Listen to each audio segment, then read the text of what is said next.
Señor Dios Todopoderoso, tú eres el creador del cielo y de la tierra, tú eres nuestro hacedor. Gracias, Padre, porque dispusiste que el día de hoy estuviéramos todos aquí reunidos, Padre, para alabarte, para bendecirte y para conocer un poco más de ti, Señor. Y te doy muchas gracias por la vida de mis hermanos. Me pongo en tus manos, Padre, para que dirijas mi vida, para que seas tú el que hable, Señor, seas tú el que transmite. Y también, Señor, te pido que a través de tu Espíritu Santo seas con cada uno de mis hermanos, disponiendo de su atención, de su corazón, de su mente, de su espíritu, Señor, para estar atentos a la predicación. No porque yo sea importante, sino porque tú eres importante y porque lo que vamos a hablar en esta mañana es de tu palabra. Señor, yo te alabo y te bendigo y te doy muchas gracias, Dios, porque es por tu gracia y por tu misericordia que un pecador como yo esté delante de ti y pueda hablar de tu palabra, Señor. Te alabo y te bendigo. Te doy muchas gracias en el poderoso nombre de tu Hijo Jesucristo, en el cual se doblará toda rodilla de los que están en el cielo, de los que están en la tierra y de los que están debajo de la tierra. Entonces a ti pues sea la gloria en nombre de Cristo Jesús. Amén. Quiero dar gracias primeramente a Dios por darme la oportunidad de estar hoy delante de ustedes, mis muy amados hermanos. Es un gusto poder estar en familia, la familia de la fe. ¿Por qué nos decimos hermanos? Tal vez alguien se pregunte. Porque tenemos el mismo Padre, tenemos el mismo Dios. Sabemos que tenemos un hermano mayor que es Jesucristo, como lo dice Romanos 8:29. Entonces es así que podemos estar como una familia, la familia de la fe, como lo dice el Nuevo Testamento. 2 domingos atrás comenzamos a estudiar el capítulo 16 de este libro de los Hechos. En esta ocasión vamos a estar estudiando los versículos del 16 hasta el 24 del capítulo 16, del 16. Previamente, al inicio de este capítulo, el pastor Alex nos enseñaba cómo como cristianos debemos de tener a un Pablo, a un Bernabé y a un Timoteo en algún momento determinado de nuestras vidas. ¿Sí se acuerdan de esa predicación? Fue hace 2 domingos. Y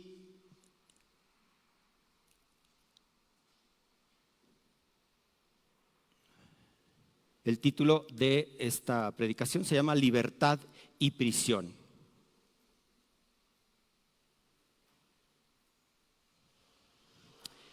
El domingo pasado vimos el llamado a Macedonia, como en un sueño un hombre de pie le rogaba a Pablo que fuera a Macedonia y que les ayudara. Y lo que significaba que este hombre de pie, que podía implicar a una persona o a un grupo de personas, ¿se acuerdan? En cuanto a esto, cuando yo leía esta parte, yo decía, ¿y dónde quedó el hombre del que Pablo tuvo este sueño? Porque en realidad a quien vemos que de alguna manera Dios en primera instancia le abre el corazón fue a Lidia. ¿Se acuerdan? Una comerciante de tela púrpura, y aceptó lo que Pablo decía. Vimos cómo el pastor nos llevó a través de la vida de Lidia a ver a la mujer virtuosa del capítulo 31 del libro de Proverbios. También aprendimos que es el Espíritu Santo quien dirige nuestros pasos, y también que Pablo y sus amigos dejaron algunos prejuicios atrás, ya que se hospedaron en casa de una mujer, en casa de Lidia, si lo recuerda, como cosa que no hubiera sucedido, no hubiera sido posible en Asia Menor. Y terminamos con esta parte, donde vimos que la iglesia requiere de hombres como Pablo, como Silas, como Timoteo y Lucas, que estén atentos y dispuestos para seguir la voz del Espíritu Santo. Y también al final el pastor nos decía que se requiere de mujeres como Lidia, que se ocupen de traer bendición a su hogar y a su entorno.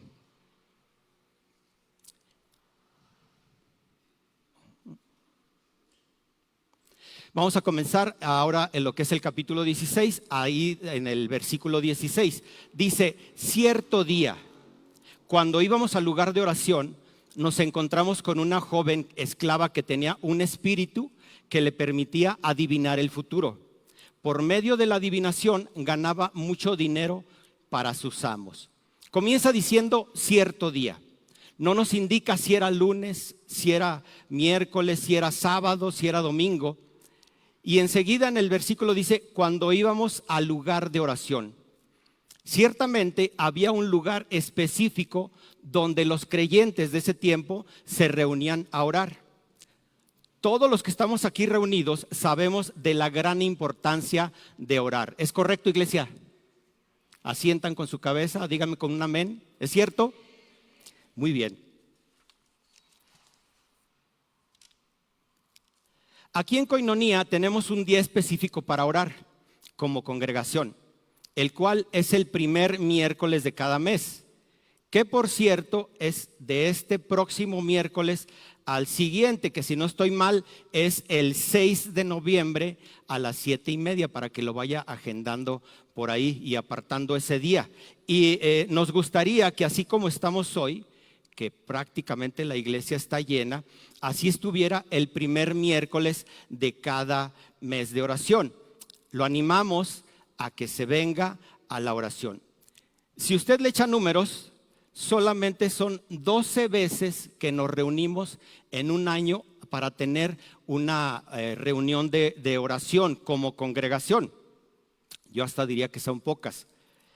Y aunque también cada semana, como lo vimos en los anuncios, los lunes nos reunimos a orar por medio del Facebook los hombres, por medio del Zoom las mujeres a las 6 de la mañana los días lunes, y los martes los jóvenes se reúnen a orar por medio del Facebook a las 8 de la noche. La semana pasada nos presentaban a quienes van a estar dirigiendo este grupo de jóvenes, que es Tona y Violeta. Entonces ellos los esperan a los jóvenes a las 8 de la noche los días martes para tener su reunión de oración. Y también los sábados a las 5:30 de la tarde hay un grupo de madres que oran por sus hijos. Esa reunión es aquí en la iglesia, ¿sí? Entonces, si se da cuenta, mi hermano, mi hermana, de una u otra manera caemos en alguna de estas categorías.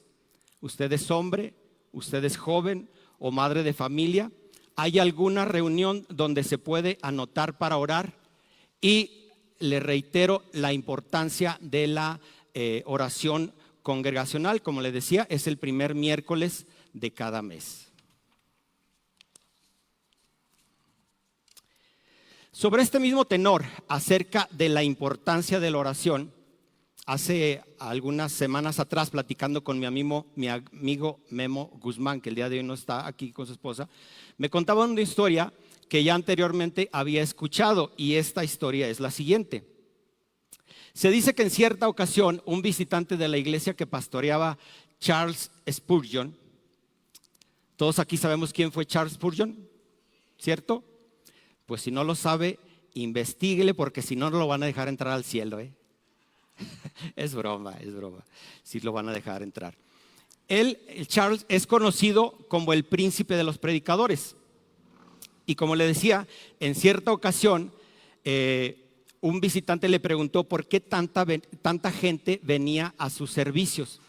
A lo que el pastor Spurgeon lo condujo al sótano de la iglesia, donde le mostró a hermanos y hermanas que estaban orando antes del servicio, durante el servicio y durante la predicación del pastor.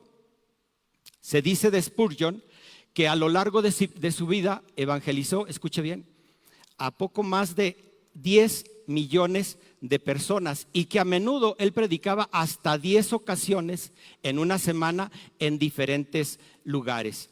Si se fija, su éxito radicaba, considero, que en la oración de su iglesia, de todos los hermanos que le ayudaban a orar, pero obviamente también la oración de él mismo. En Hechos 16:16 continúa diciendo: nos encontramos con una joven esclava que tenía un espíritu que le permitía adivinar el futuro. Por medio de la adivinación ganaba mucho dinero para sus amos. No se nos dice cuál era el nombre de esta chica, solo que era una joven esclava. Y aquí podríamos decir que era doblemente esclava, ya que tenía unos amos terrenales, muy seguramente estos amos eran hombres que tenían esclavos, entre los cuales estaba esta joven. Y también era esclava de un espíritu que la tenía cautiva. Este espíritu que le permitía adivinar el futuro también es conocido como un espíritu de Pitón. De ahí que también a estas personas se les conocía como pitonisas. Esta expresión de Pitón, de las pitonisas, se origina en la mitología griega, la cual incluye la historia de Apolo matando a una serpiente o a un dragón del que se decía que custodiaba el oráculo de Delfos. Si quiere puede investigar un poco más al respecto.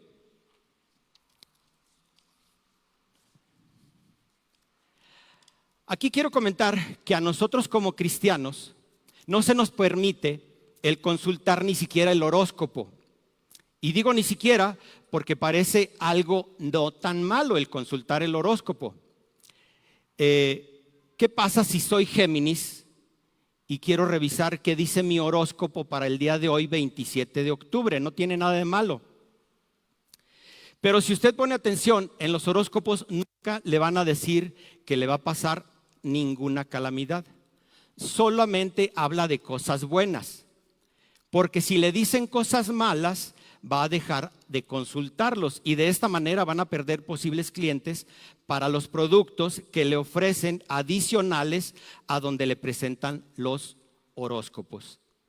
Pero no solamente son los horóscopos, también son las líneas psíquicas, el tarot, los amuletos de la buena suerte, el que vaya que le lean la mano, que le echen las cartas, que le lean el café, que le lean el iris, etcétera, etcétera, etcétera. Y algo ya más grave, el jugar con la ouija. No voy a preguntar si alguien jugó con eso, lo dejamos ahí, pero eso ya es un punto como un poquito más grave. ¿Y dónde podemos ver esta prohibición de parte del Señor a este respecto de esta prohibición que les comento? La vemos en Deuteronomio 10, me permití poner todo el versículo. Deuteronomio 10 del el capítulo 18, en el versículo 10, la parte B hasta el 14, dice: tampoco permitas que el pueblo practique la adivinación, ni la hechicería, ni que haga interpretación de agüeros, ni se mezcle en brujerías, ni haga conjuros.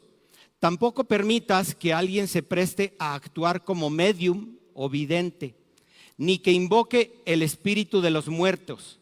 Cualquiera que practique esas cosas es detestable a los ojos del Señor. El Señor tu Dios las expulsará de tu paso. Sin embargo, tú debes ser intachable delante del Señor tu Dios. Las naciones que estás por desplazar consultan a los adivinos y a los hechiceros, pero el Señor tu Dios te prohíbe hacer estas cosas. Dice un poquito más atrás, dice: sin embargo, tú debes de ser intachable delante del Señor. Y la última parte: pero el Señor tu Dios te prohíbe hacer estas cosas. Ahora, con esto que hacía esta joven esclava, daba gran ganancia a sus amos. Y en la actualidad no es diferente.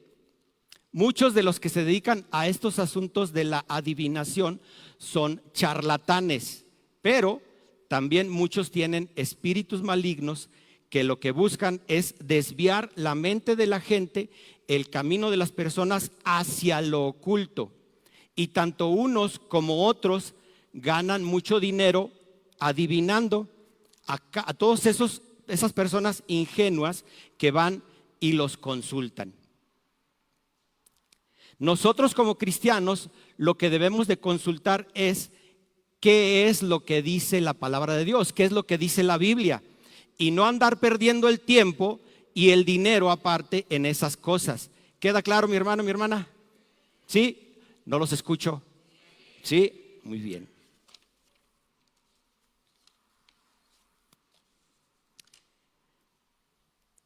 Vamos al versículo 17. En este versículo vemos que dice: ella seguía a Pablo, estamos hablando de la joven esclava, ella seguía a Pablo y al resto de nosotros gritando: estos hombres son siervos del Dios Altísimo y han venido para decirles cómo ser salvos.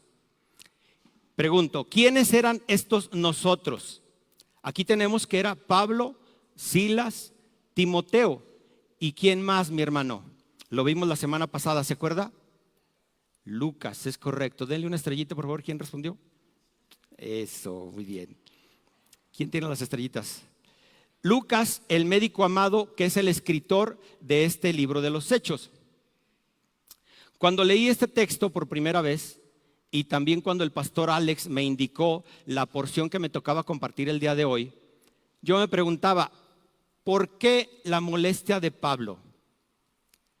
No sé si usted se lo ha preguntado, si realmente estaba diciendo la verdad esta muchacha. Y aquí adicional, quiero ponerle la reflexión, ¿cómo es que un espíritu maligno podía decir la verdad? Sabemos que la intención de Satanás, que dicho sea de paso, significa el acusador o adversario, lo cual estas dos palabras provienen de un verbo que significa obstruir u oponerse. Así pues, Satanás y sus secuaces lo que pretenden es obstruir, engañarnos, desviarnos del buen camino que es Jesucristo. Entonces pensaba, tal vez Pablo se equivocó porque parece que esta chica le está dando promoción con lo que gritaba. Parece, pudiera decir, hasta parece una vocera del apóstol. Y de alguna manera me hace recordar lo que hacía Juan el Bautista cuando iba delante del Señor. Vemos en Mateo 3:2 que dice, arrepiéntanse de sus pecados y vuelvan a Dios porque el reino de los cielos se ha acercado.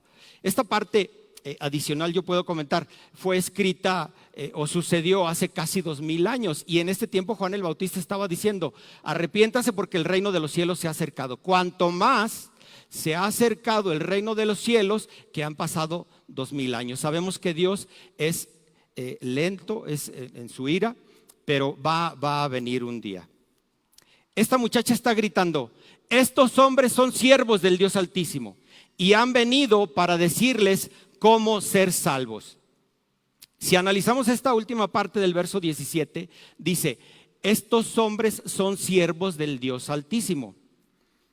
Aquí está utilizando ella, esta chica, esta joven esclava, está utilizando un título que se le daba a Dios en el Antiguo Testamento. Aquí recordemos que hasta este punto no estaba escrito el Nuevo Testamento, se estaba escribiendo, pero ella hace una alusión al Antiguo Testamento cuando dice el Elión. Esa es la parte que significa estos siervos, estos hombres son siervos del Dios Altísimo, que significa el absoluto y soberano Dios. Este título es usado cerca de 50 veces en todo el Antiguo Testamento para hacer referencia al Dios de Israel. Y enseguida dice, han venido para decirles cómo ser salvos. La Reina Valera en esta parte dice, quienes os anuncian el camino de la salvación. Y aquí yo podría preguntar, ¿quién es el camino de la salvación? Cristo. Dígalo fuerte, Cristo. Cristo es el camino de la salvación, así es. Entonces, vemos que esta chica está diciendo la verdad. Podríamos tal vez hasta considerar que es una evangelista, que es una persona que sirve a Dios y a sus propósitos. Y hasta aquí podríamos decir que no hay nada de malo en esto que ella está proclamando, que está gritando. Pero precisamente es ahí donde está el primer punto, donde nos podemos dar cuenta que no venía de parte de Dios, el hecho de estar gritando. Al inicio del verso 18 dice, esto mismo sucedió día tras día hasta que Pablo se exasperó. En la Reina Valera lo expresa de la siguiente manera, y esto lo hacía por muchos días. Aquí quiero comentar lo siguiente respecto de este punto de muchos días. Lucas no nos dice cuántos días hizo esto, solo dice muchos días. ¿Y cuántos son muchos días? Podríamos preguntar. Tal vez para alguien que es muy impaciente, muchos días pueden ser 5, Me imagino ahí una pareja de novios donde la chica puede decir, ay, hace muchos días que no me habla mi novio. ¿Cuántos son esos días? No, pues 5, ¿no? Muy impaciente, ¿sí? Para alguien que es muy paciente, muchos días pueden ser 30 o tal vez 60. Si lo puede pensar ahí, ¿cuántos son muchos días para usted? 5, 10, 30, 60 o 100, ¿no? ¿Cómo podemos considerar que en esta parte del ministerio de Pablo sería el de paciente? Porque es de quien está escribiendo Pablo principalmente. Dice, no lo sabemos. Y máxime que, como vimos al final del capítulo 15, si lo recuerda, tuvo este desacuerdo con Bernabé respecto de Juan Marcos, y vemos que muy seguramente Dios estaba trabajando en el carácter de Pablo, en la paciencia con esta joven esclava. No sé si lo había pensado de esta manera, pero entonces tenemos que esta joven hace esto gritando y por muchos días, de tal suerte que llegó a un punto en donde exasperó a Pablo, le desagradó, y como decimos acá en mexicanés, en mexicano, le colmó el plato, ya lo tenía hasta la coronilla. Imaginen ustedes, mis hermanos, que Pablo junto con Silas, Timoteo y Lucas van para la plaza principal de Filipos, y aquí está esta chica gritando, estos hombres son siervos del Dios Altísimo y han venido para decirles cómo ser salvos. Otro día probablemente los invitan a desayunar y aquí está otra vez, estos hombres son siervos del Dios Altísimo y han venido para decirles cómo ser salvos. Luego un día en la tarde van a visitar a algún enfermo y de nuevo se encuentran a esta chica. Estos hombres son siervos del Dios Altísimo y han venido para decirles cómo ser salvos. Probablemente un fin de semana yendo para la casa de Lidia, otra vez se les aparece y lo mismo. Estos hombres son siervos del Dios Altísimo y han venido para decirles cómo ser salvos. ¿Se da cuenta? Se ha convertido ya en una monserga, en un fastidio. Imagino a todos los misioneros, a Pablo, a Silas, a Lucas, a Timoteo, en cualquier punto de Filipos, y la ven llegar y diciendo, ay no, ahí viene otra vez esta joven. Y de nuevo lo mismo, estos hombres son siervos del Dios Altísimo y han venido para decirles cómo ser salvos. ¿Se da cuenta? Probablemente más de alguno de ustedes ya esté fastidiado con esta repetición mía. Ahora imagínese lo mismo con estos misioneros, pero por muchos días. Por 10, por 20, por 30, por 50 días, lo mismo todos los días, lo mismo todos los días. Y mientras preparaba este estudio, me acordé de una historia que en alguna ocasión me platicaron mis suegros, y es la siguiente. Se dice que en cierta ocasión, hace muchos años atrás, aquí mismo en Aguascalientes, por acá por el Cerrito de la Cruz, iba un abuelo y su nieto por un camino de terracería. Del otro lado del cerro se escucha una carreta y el nieto le dice a su abuelo, ¿sí escuchas, Tito? Viene una carreta.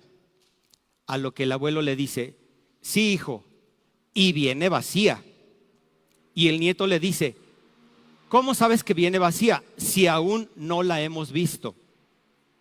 Y el abuelo le contesta, es muy fácil saber cuando una carreta está vacía por el ruido.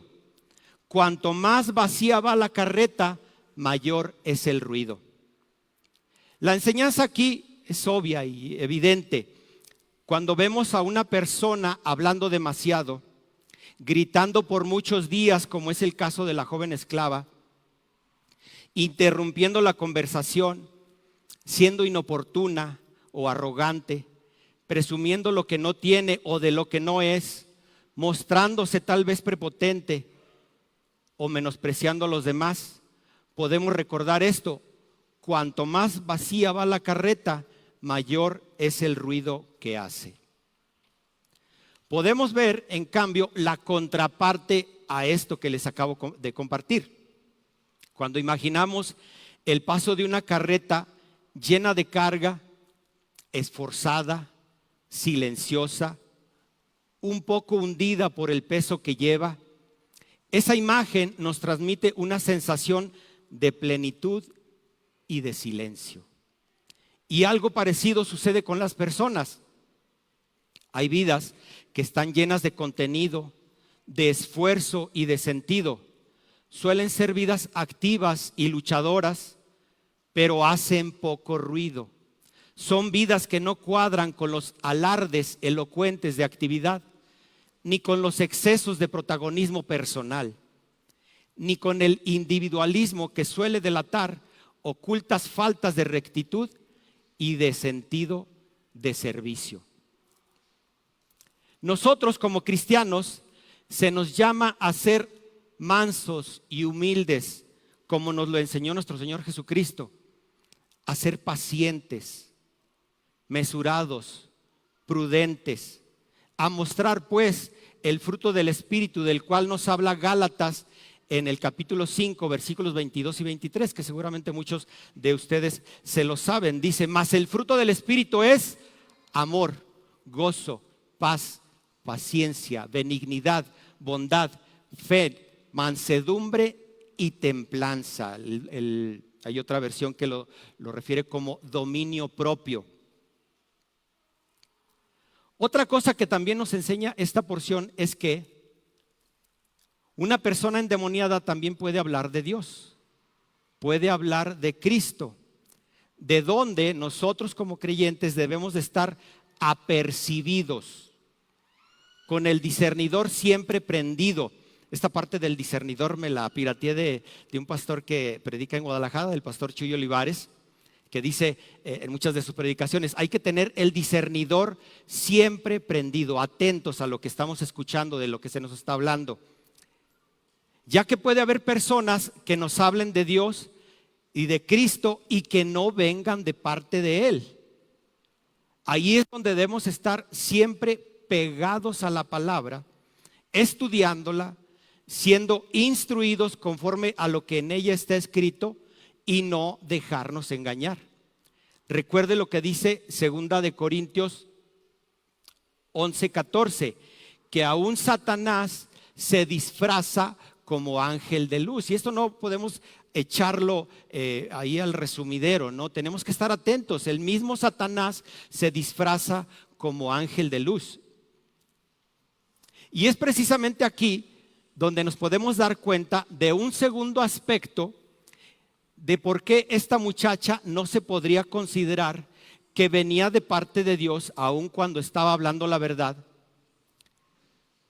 Y Pablo sabía lo que ahora nosotros conocemos por medio de 2 Corintios 6, 14 y 15, que dice: ¿cómo puede la justicia asociarse con la maldad? ¿Cómo puede la luz vivir con las tinieblas? ¿Qué armonía puede haber entre Cristo y el diablo? ¿Cómo puede un creyente asociarse con un incrédulo? Ya que el apóstol sabía a lo que se dedicaba esta joven esclava, que era ¿qué? Adivinar el futuro. Por lo que Pablo no podía permitir que se le asociara o se les asociara a él y a sus compañeros con esta muchacha. Que la gente de Filipos dijera: mira, la joven esclava va delante de Pablo y de sus compañeros, lo sigue a todas partes. Y ella está anunciando lo que ellos hacen. Y luego ver a esta misma joven estar procurando adivinar cosas para las personas de Filipos y aparte cobrar por esto. Darles a ganar mucho dinero a sus amos. Y por otro lado, Pablo y sus amigos están predicando al Dios vivo y además lo hacen sin procurar ningún beneficio económico. ¿Sí me explico con esa parte? De aquí podemos también entender que no podemos asociarnos íntimamente con personas que no tienen al mismo Dios que nosotros tenemos, ya que no verán la vida como nosotros la vemos, no tendrán los mismos objetivos y las mismas metas que nosotros tenemos.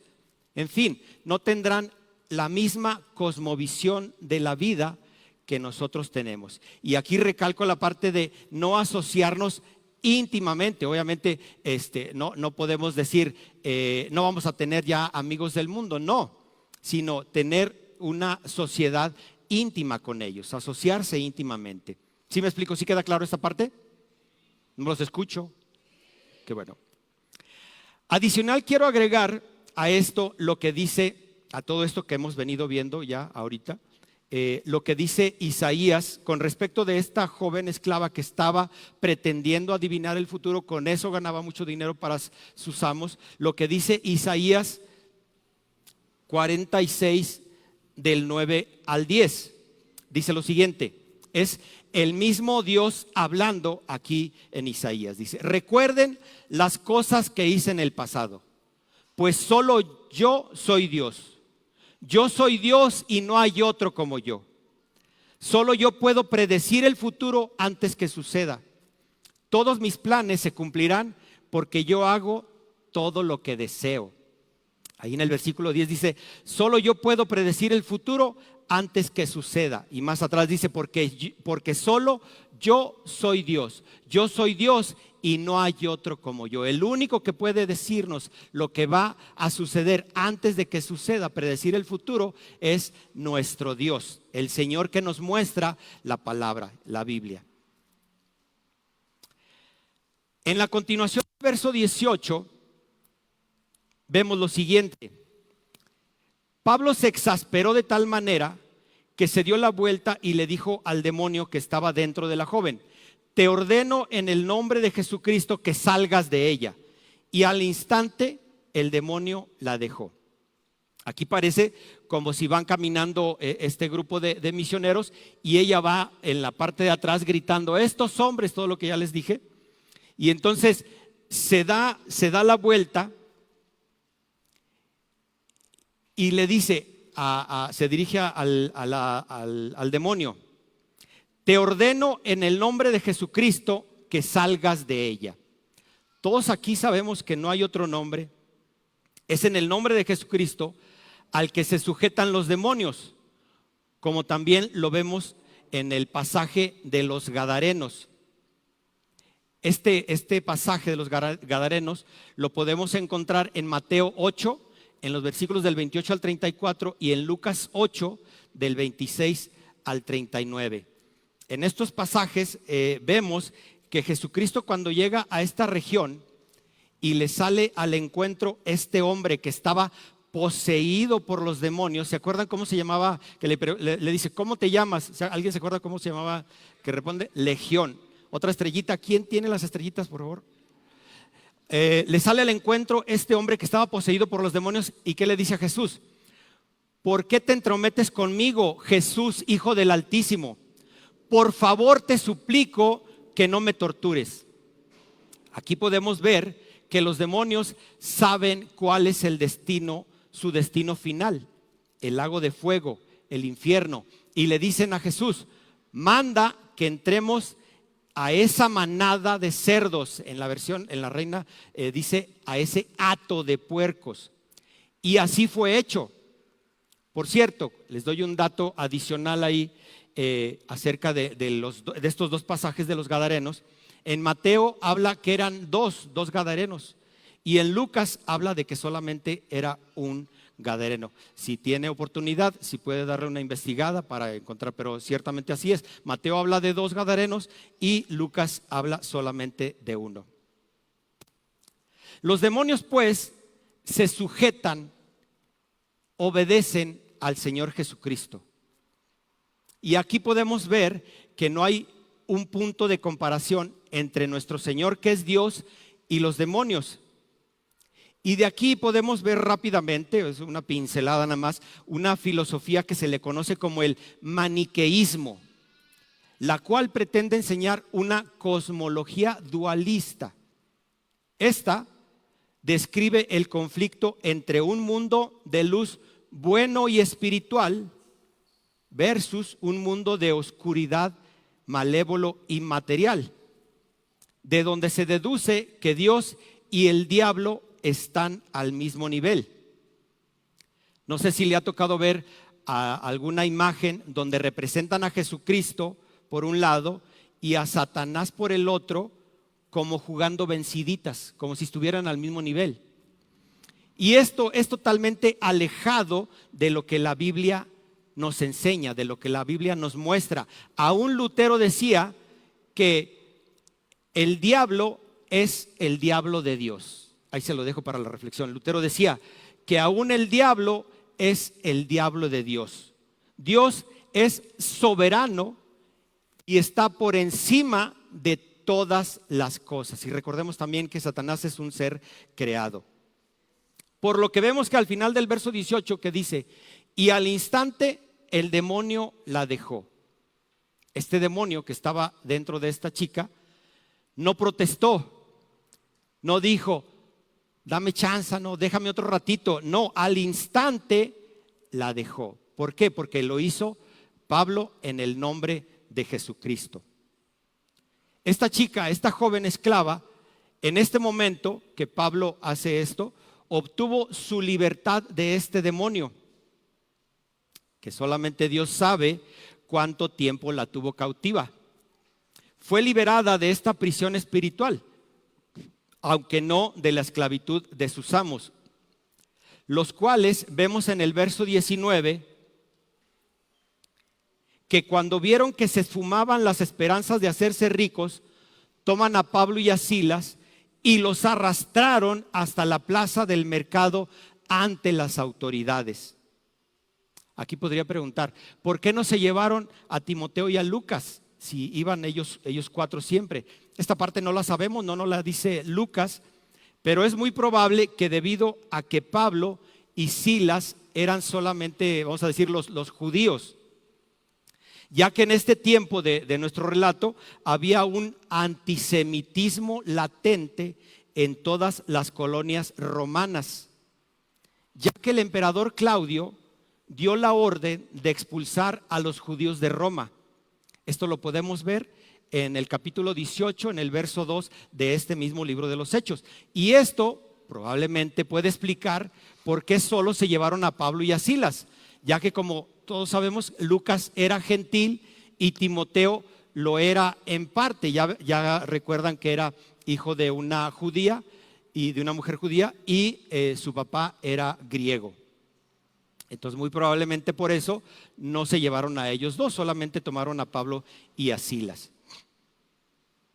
A los amos les tocaron donde más les dolía, en el bolsillo, en la cartera, y no pudieron soportar esto, por lo que de un modo no muy gentil, lo pongo aquí entre comillas, aunque eran gentiles estos hombres romanos, pero no fueron muy amables y se los llevaron arrastrando a Pablo y a Silas. Puede imaginar por un momento esta parte, que no los agarraron, les hicieron ahí la mano en la parte de atrás, sino que se los llevaron arrastrando. A ellos no les importó, los amos de la muchacha, no les importó que su esclava ahora fuera una persona libre de la opresión de este demonio. Lo que les importaba era que sus intereses económicos se verían seriamente afectados al ya no percibir lo que ganaba su joven esclava adivinando. Vemos en el verso 20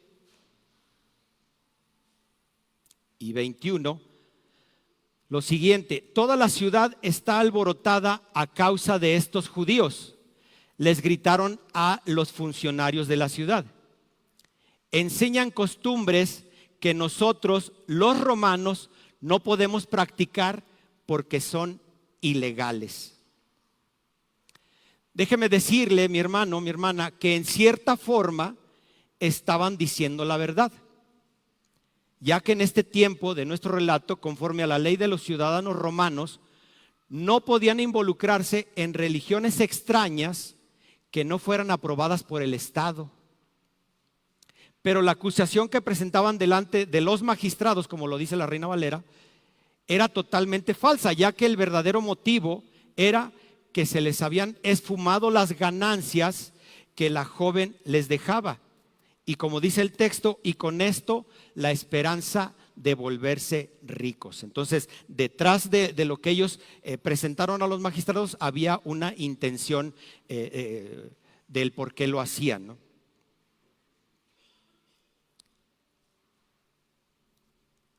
En el verso 22 y 23, continuando con nuestro relato, dice: enseguida se formó una turba contra Pablo y Silas, y los funcionarios de la ciudad ordenaron que les quitaran la ropa y los golpearan con varas de madera. Los golpearon severamente y después los metieron a la cárcel. Le ordenaron al carcelero que se asegurara de que no escaparan. Vemos que debido a que se agolpó el pueblo, los magistrados decidieron actuar rápidamente. E hicieron que los desnudaran y los golpearan con varas de madera. Y aquí vale hacer la mención, el énfasis, que primero los desnudaron y luego los golpearon. O sea que imagínese, debió de doler bastante. No les dejaron la ropa puesta y después los golpearon, sino que primero les quitaron la ropa y enseguida los golpearon severamente. No sé si a usted de chico, sobre todo a los varones, lo corrigieron con varas. En mi pueblo había un rumbo que se llamaba, era como un arroyo, donde se le conoce, de hecho, una colonia dentro del pueblo que la conocen como el Mimbre, así se conoce como el Mimbre, porque ahí había, en el pueblo, había unas varas que crecían a la orilla del río, que eran unas varas muy delgaditas, y con esas, yo supe, ¿verdad?, que les pegaban a los hijos rebeldes. Gracias a Dios, yo no me tocó ninguna de esas correcciones, pero sí había muchos amiguitos que los golpeaban con esas varas. Y aquí esta parte dice que los golpearon con varas de madera y aparte fue de una forma severa. Pero veo aquí que dice que los golpearon severamente. Y estos romanos eran bárbaros. Recientemente en nuestro estudio de los jueves veíamos que los romanos fueron los que inventaron la muerte por crucifixión como método de castigo a los malhechores, entre los cuales estuvo nuestro Señor Jesucristo, el cual sufrió esta muerte por amor a usted y a mí, llevando en su cuerpo maltratado, azotado y escupido su pecado y el mío, pero sin haber el pecado. Como dice en 2 Corintios 5:21, al que no conoció pecado, por nosotros lo hizo pecado, para que nosotros fuésemos hechos justicia de Dios en él.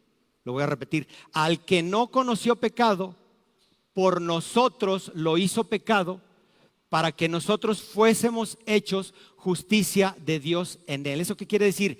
Que la justicia de él fue imputada a mi favor, a su favor, a todos aquellos que creemos. Y su pecado, todo el pecado que ha cometido antes de este día, el de este día y el del futuro, y el de todos los seres humanos, fue puesto sobre él. Al que no conoció pecado, por nosotros lo hizo pecado. ¿Quién lo hizo pecado? Dios. Dios lo hizo pecado para que nosotros fuésemos hechos justicia de Dios a través de él. A este respecto recordaba en el pueblo judío que ellos, a diferencia de los romanos, azotaban 40 veces menos una, de los cuales azotes también sufrió el apóstol Pablo. Según los judíos, porque ya 40 eran demasiados golpes, entonces ellos se detenían en 39. Estos magistrados, que según dice MacArthur, cada colonia romana contaba con 2, servían como jueces. Pero en este caso de lo que estamos viendo, no se apegaron a la ley romana, ya que no investigaron los cargos ni realizaron una audiencia justa, ya que no les dieron a Pablo y a Silas el derecho a presentar una defensa a favor suyo. Y en un sentido estricto, el castigo impuesto era ilegal, ya que no habían sido declarados culpables de algún crimen en específico, mas sin embargo ya habían sido castigados.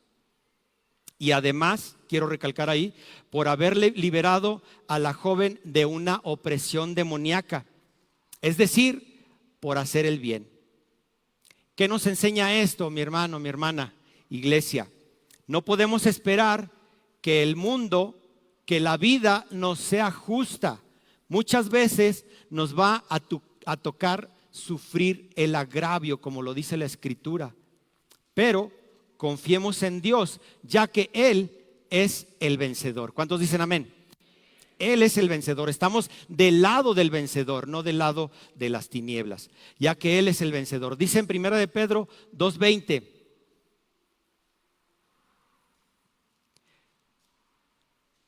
Pero si sufren por hacer el bien y lo soportan con paciencia, Dios se agrada de ustedes. Pero si sufren por hacer el bien, lo cual estaba pasando con Pablo y con Silas, y lo soportan con paciencia, Dios se agrada de ustedes. Por último, vemos en el verso 24, así que el carcelero los puso en el calabozo de más adentro y les sujetó los pies en el cepo. El carcelero aquí hizo su trabajo, obedeció las órdenes de las autoridades y para asegurarse de que no se escaparan, los metió al calabozo de más adentro. Aquí me imagino, no sé si ustedes han visto por ahí alguna película hablando de la cárcel, de prisiones.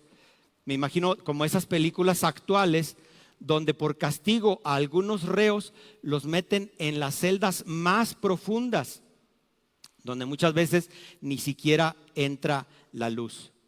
Muy probablemente había llegado hasta esta región de cómo se había escapado Pedro de la cárcel y no querían que pasara lo mismo con Pablo y con Silas, de tal suerte que el carcelero les sujetó los pies en el cepo. Y aquí quiero comentar lo siguiente. Algunos de ustedes saben que trabajo para una empresa inmobiliaria, para una constructora. Y ahí cuando se habla de una excavación, también se le conoce como cepa. Por lo que yo cuando leí esta parte, ahora sí que a bote pronto, cuando leí esta parte del cepo, yo decía, probablemente sea el esposo de la cepa. Ahí es cuando ustedes se ríen para sentir un poquito mejor. Tal vez sea el esposo de la cepa. Pero en realidad esta parte me la imaginaba, pensando en la cepa y el cepo, esta parte me la imaginaba que tal vez era como si Pablo y Silas, imagínense que estuvieran sentados y en sus pies, en la parte de abajo, como si hubiera una pequeña excavación. Así me lo imaginaba yo, ¿verdad? ¿Sí? Como les digo, en la obra, una cepa es alguna que va haciendo una retroexcavadora y ¿de cuánto va la cepa? No, pues de tanto por tanto más tanto, ¿verdad? Y aquí yo me imaginaba eso, que era una pequeña excavación donde ponían sus pies abajo y abajo yo me imaginaba como que ahí les ponían unos grilletes, pero no. El cepo era este aparato que tenemos en la pantalla, donde les sujetaban los pies con una madera en la parte de abajo, un pequeño orificio que tenía ambas maderas, otra madera en la parte de arriba y luego aprisionaban de esta manera los pies. Dice MacArthur que este instrumento podría ser también como obviamente de castigo, pero también para separarle los pies hasta que les produjeran calambres a los reos. Aunque yo en lo particular lo que creo es que más bien era algo como lo que vemos en la imagen, lo que tenemos en la pantalla.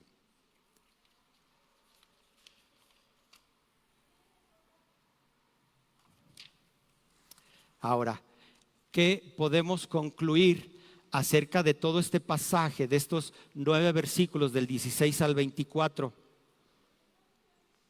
Que la oración en nuestras vidas es primordial. La oración en la vida del creyente es primordial. Número 2, dice en 1 de Juan 4:1, no crean a todo espíritu, sino prueben si los espíritus si son de Dios.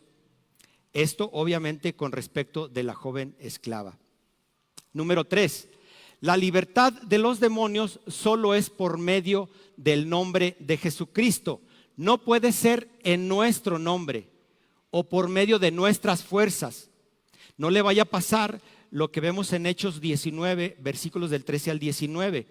Dice, un grupo de judíos, les voy a leer esta parte, esto no lo traigo ahí en la pantalla, dice, un grupo de judíos viajaba de ciudad en ciudad expulsando espíritus malignos. Trataban de usar el nombre del Señor Jesús en sus conjuros y decían, te ordeno en el nombre de Jesús, de quien Pablo predica, que salgas. 7 de los hijos de Esceva, un sacerdote principal, hacían esto.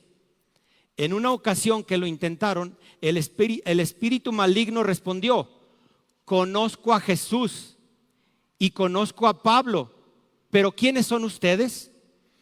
Entonces el hombre con el espíritu maligno se lanzó sobre ellos, logró dominarlos y los atacó con tal violencia que huyeron de la casa desnudos y golpeados. Por eso tenemos que ser muy sabios, muy prudentes y hacerlo en el nombre de Jesucristo si se llega a presentar la oportunidad. No que vayamos buscando exorcizar y sacar demonios de las personas, de los cristianos. Dicho sea de paso, si usted es creyente, si usted es cristiano y ha recibido al Espíritu Santo dentro de usted, no puede venir un demonio para cohabitar ahí junto con el Espíritu.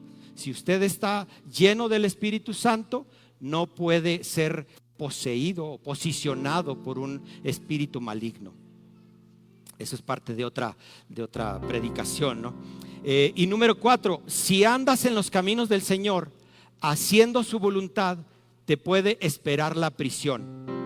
Esto es algo que gracias a Dios en nuestro estado no pasa, no así en nuestro país y otras partes del mundo, donde lo que nos queda es orar por estos hermanos que sufren de esta manera. Hasta aquí, mis hermanos, mi familia querida de la fe, está la porción del día de hoy. Lo que me resta decirles es que no se pierda la continuación de este capítulo, el cierre del capítulo 16. Algo que me gusta de esta forma de estudiar la Biblia, libro por libro, capítulo por capítulo, versículo por versículo, es que usted, como congregante habitual, ya sabe de qué se va a hablar la próxima semana. Y usted en su casa puede darle una leída a lo que sigue, estudiarlo incluso tan a profundidad como usted guste. Y el próximo domingo puede venir con la expectativa de lo que Dios le enseñará a través del predicador, de cómo Dios puede ampliar lo que ya leyó de lo que ya estudió en la semana. ¿Qué le parece? ¿Están de acuerdo conmigo? Muy bien. Si fuera tan amable, me acompaña a orar. Si ahí donde está, cierra sus ojos, inclina su rostro en señal de adoración a nuestro Señor y oramos.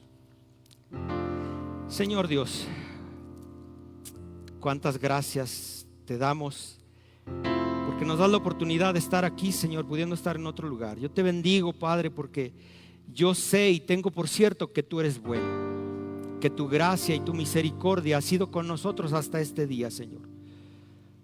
Muchas personas en el estado, en Aguascalientes, en México y en el mundo, esta mañana ya no despertaron, Señor, pero tú nos tienes con vida, nos tienes con ánimo, con gozo en nuestro corazón de venir a tu iglesia, de venir a congregarnos a este lugar, Señor, y poder escuchar de ti, de poder alabarte junto con todos los que tenemos ese mismo espíritu dentro de nosotros, Señor. Gracias por lo que tú nos enseñas, Señor, por lo que tú nos muestras. Ciertamente esta parte que hemos estudiado en este día se ha leído, se ha explicado, se ha expuesto muchas y muchas veces a través de todos estos siglos, a través de casi más de 20 siglos, Señor, en la que se ha terminado de escribir tu palabra, y nos das la gracia, la misericordia de poder seguir escuchándola, exponiéndola, entendiéndola por tu gracia y por tu misericordia. Yo te doy muchas gracias por la vida de cada uno de mis hermanos que pudieron estar atentos a este mensaje, Señor, y te doy muchas gracias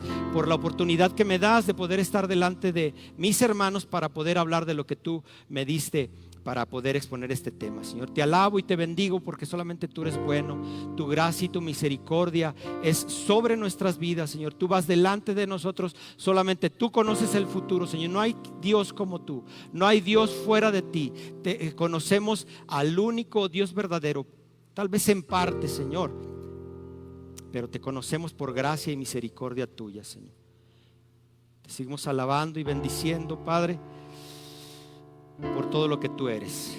A tu nombre, Dios, en tu nombre, Señor Jesucristo, y a través de tu Espíritu Santo oramos y te damos muchas gracias. Amén.